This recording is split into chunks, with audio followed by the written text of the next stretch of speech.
வணக்கம். தமிழ் ஃபுட் கார்னரில் இன்றைக்கி குடமிளகாய் பொரியல் பண்ண போகிறோம். இதை ரொம்ப ஈஸியாக வேகமாக 10 நிமிஷத்தில் செஞ்சிடலாம். எல்லா வகை குழம்பு சாத்துக்கும் சைட் டிஷ்ஷாக வச்சு சாப்பிட்டுக்கலாம். இப்போ இந்த டேஸ்டான குடமிளகாய் பொரியலை எப்படி பண்ணுறதுன்னு பார்க்கலாம்.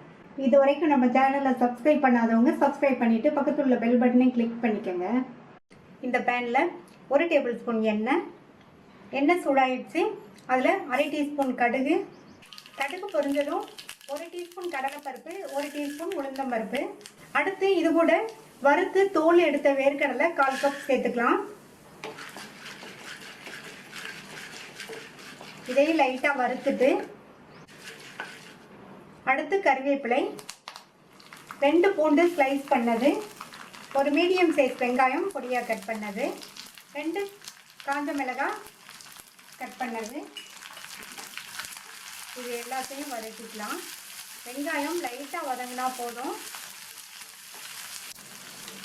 வெங்காயத்தை லைட்டாக வதக்கியாச்சு.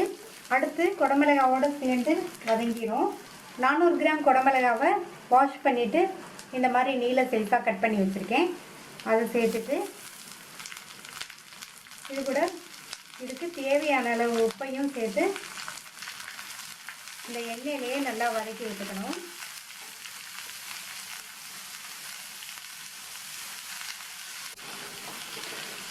குடமிளகாய் சேர்த்து 1 நிமிஷம் போல் வதக்கியாச்சு.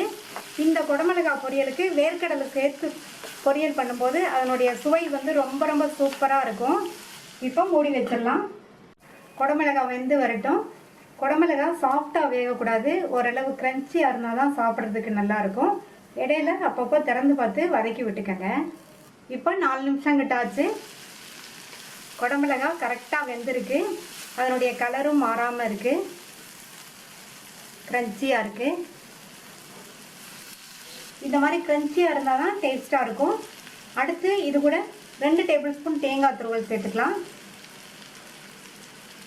கூடவே பொடியாக கட் பண்ண கொத்தமல்லி இலைகள் கொஞ்சம் சேர்த்துட்டு நல்லா ஒரு தடவை கலந்து விட்டுட்டு ஸ்டவ் ஆஃப் பண்ணிடலாம்.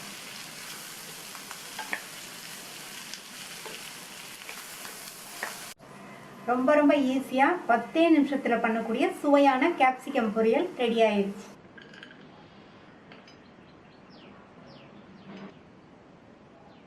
இந்த குடமிளகாய் பொரியலை ட்ரை பண்ணி பாருங்கள். ட்ரை பண்ணி பார்த்துட்டு உங்கள் கமெண்ட்ஸை சொல்லுங்கள். தேங்க்யூ.